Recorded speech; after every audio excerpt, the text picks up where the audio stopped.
Hello everyone, welcome to my latest video, Caldwell's Comics and Cards, checking boxes.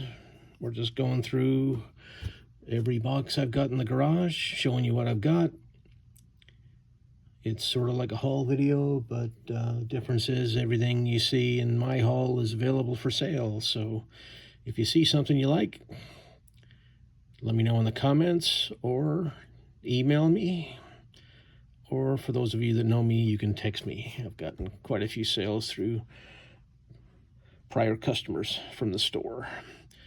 The store, by the way, used to be Caldwell's Comics and Cars. Now it's Bub's Comics at 7483 Monterey Boulevard, Street Road, in the heart of downtown Gilroy. Stop in, say hi to Tony. I do have a consignment booth there where I sell single cards, and yeah, please help continue to support Tony and his endeavors. Appreciate it, guys. So let's go ahead here. We're in the F's. This is again the convention overstock that I purged out of my too many convention books boxes. Starting off with flawed number 1. We've got a variant cover. Fool Killer number 1.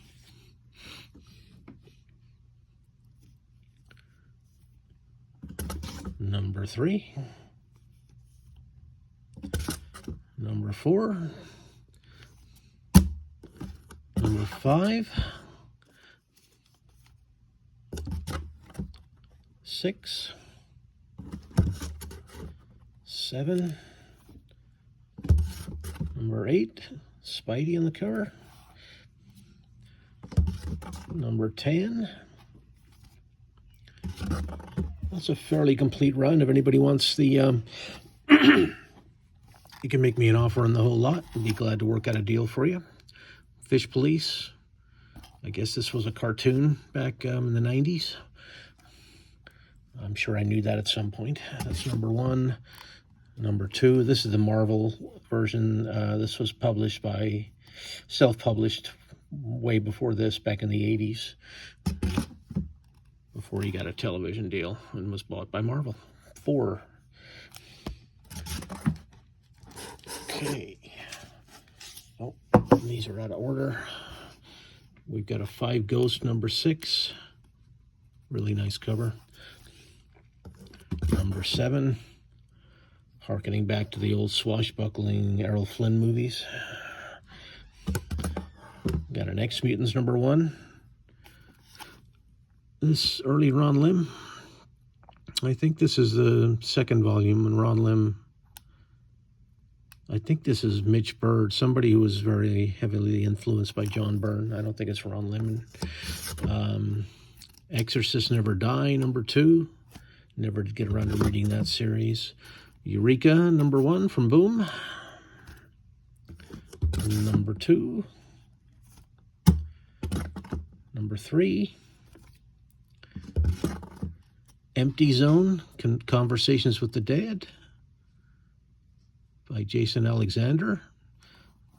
I don't know if that's the same Jason Alexander of Seinfeld fame. Equilibrium, Free Comic Book Day. Erratic, Recharged by Carr Andrews. I remember in a previous video I mentioned, I think this was like Carr Andrews' kind of loving tribute to Spider-Man. That was number 3 and number 4, so we're just missing number 1 from that to make a set. We've got Eclipso number 1, the nice Bart Sears cover. We've got a huge run of Gold Diggers coming up here, guys. I mean, a pretty extensive run, I think. Yeah, quite a few. Eclipso Special number 2. Looks like another Bart Sears cover. Trying to get the glare off there. Sorry, guys. El Zombo Fantasma from Rocket Comics, number 1. Yeah. Now you've got, like I said, quite a few Gold Diggers coming up here. Number 24. 23. 44,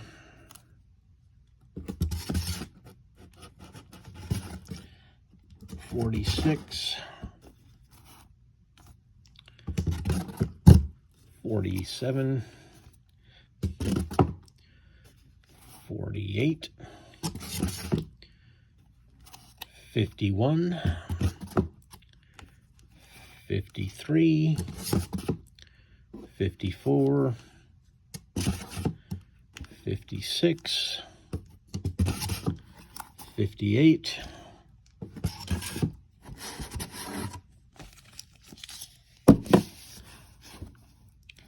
60,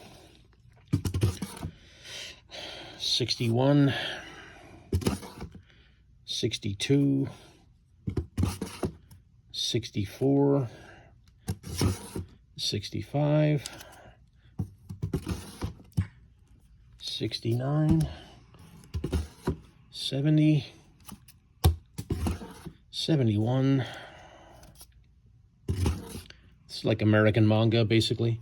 These guys are obviously very much into manga and wanted to do their own thing, and have done it for quite a while. 73, I think since the 80s, maybe the 90s. 74, Antarctic Press has been around for a long time. 75A, 77, 79, 81, 82, 83,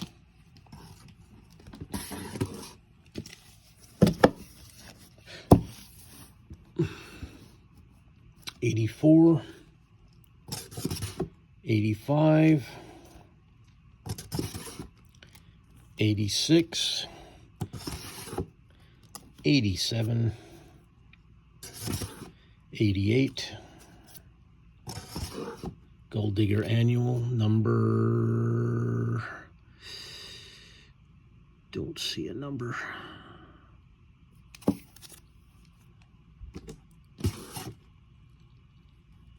Another one. Gold Digger Annual 11, 12.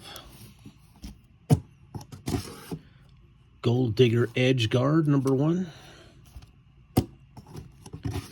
Gold Digger Halloween Special number 1. Gold Digger Peebo Tales in color. I think the majority of these Antarctic Press are black and white, if I'm not mistaken. Number 2 in color. Gold Digger Sacred Library, number 1. Oh, there you go, 15th anniversary. So Gold Digger has been around since 1991.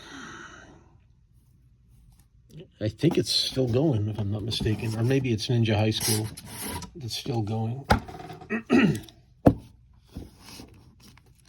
Swimsuit issue number 5, always popular. Gold Digger Tangent number 2. Gold Digger Throne of Shadows number 1. I think most of these I got from, I'll tell you a story, the used bookstore that was right up the street from me that went out of business. Number 2, Throne of Shadows. Number 3, maybe I'll tell you some other time. But an interesting story, but I want to cruise through this right here. Those are all not in great shape. So if anybody's interested in a huge lot of Gold Digger, let me know. Make me an offer. I'm reasonable. The Great Tan, number 8 of 9. Green Arrow. A little bit of interesting tidbit. The last 2 collections I purchased had huge runs of Green Arrow. Enough so that I probably can put together a complete set in the near future. And that's, if you guys know Green Arrow, it's a pretty huge set. I mean, it's almost 200 issues, I think. And I'm pretty sure I can put together a set. So if anybody's interested, let me know and I can work on that. This is number 0. Number 2 with a nice Mike Grell cover. Mike Grell is kind of credited with reviving Green Arrow. He did the Longbow Hunters 3-issue Prestige series back in the 80s. And it really jump-started the interest in Green Arrow again, and so they decided to start over with a new #1, and Mike Grell was the writer. Yeah, good stuff. He's a really good writer and artist too. That's his cover. #3. #4. Most of these are Mike Grell covers. Well, this one isn't. #5, Ed Hannigan, inked by Dick Giordano. You guys have heard my Ed Hannigan spiel already. #6. 7. Grell's still writing it. Then it jumps up to 84. Jim Aparo. 85. This is when, sadly, 94, when every publisher thought that they had to force all of their artists to draw in the Image style, because Image was so huge in the 90s. So unfortunately, great veteran artists like Herb Trimpe, Jim Aparo, just to name a couple, were forced to change their style to look very much like an Image artist, which this does. Jim Aparo, a fantastic artist, and deserved better than to have to change his style to suit the current market trends. I think he earned better than that. I mean, the guy's a veteran of at that point, probably 40 years in the industry. And this was back in 94. Well, maybe not that long. I mean, sometime in the 60s at least. #86, Jim Ballant. Never was a fan of his artwork. 87. 88. 89. 90. 97.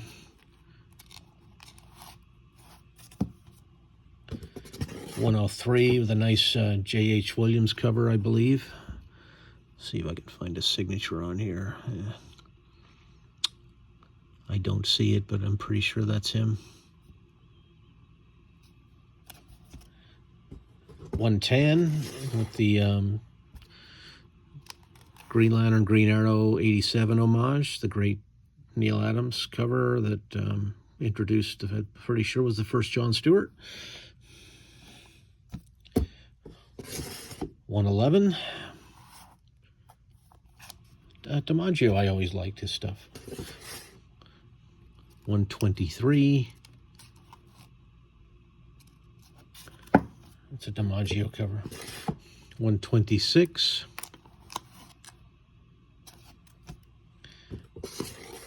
127. Looks like a black Green Arrow.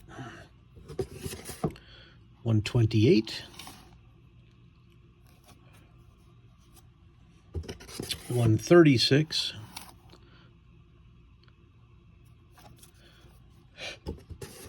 Then you've got the Kevin Smith reboot. #4. Okay, we're almost done here, guys. About 20% of the box left. #11, still Kevin Smith. 22, Smith has now moved on.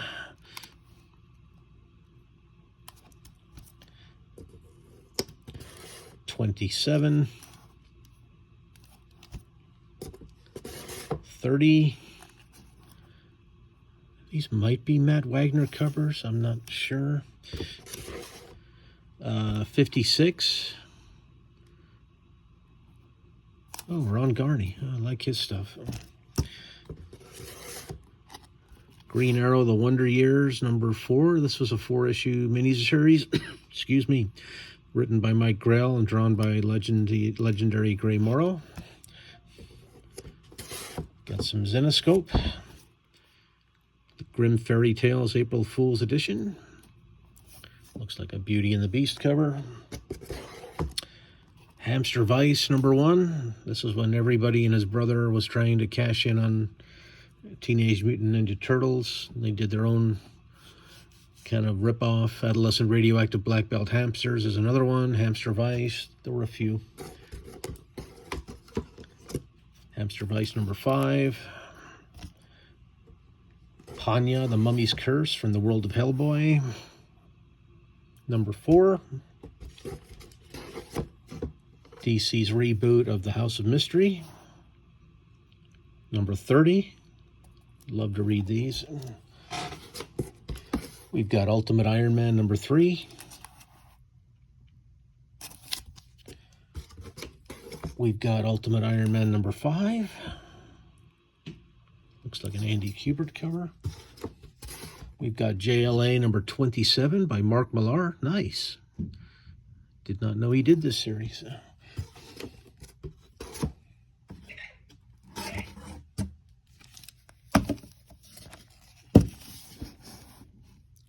39. Back to Grant Morrison. 40. These are all, I believe, Porter covers. Can't think of his first name. Justice League of America 39. Mark Bagley. This is when he jumped ship and went over to DC for a while. #51. Also Bagley. We've got a Legion of Superheroes 41 with a nice Chris Sprouse cover. Oh, this has Imminent and Sprouse on the interior. Beautiful. Doesn't get much better than that. Legion of Superheroes #13 from the 2005 series. More Tales of the Legion. #330. We may have had this in the prior box. I can't remember. Metal Man #2. That's Dan Jurgens for sure. Yep, there it is. Metal Man was always a favorite of mine. Outsiders Annual #1 with Kevin Nolan trying his hand at painting and doing an okay job. Not great, but not nowhere near as good as his pencil work, which he's a master of the pen and ink. We've got Pride and Joy miniseries by Garth Ennis from Vertigo #1. Is this a set? Nope, we're missing #4. So we've got a 1, 2, and 3. 2 books to go, guys. Rex Mundi #3 from Image. And the final book in this box is a Ripclaw #3 by Brandon Peterson. Okay, guys, it's another episode in the can. We're keeping them pretty short these days, under 20 minutes. Again, here's our info. If you saw anything that you're interested in, hit me up at my Gmail or let me know in the comments below. And we'll see you on the next one. Thanks for watching, guys. Take care.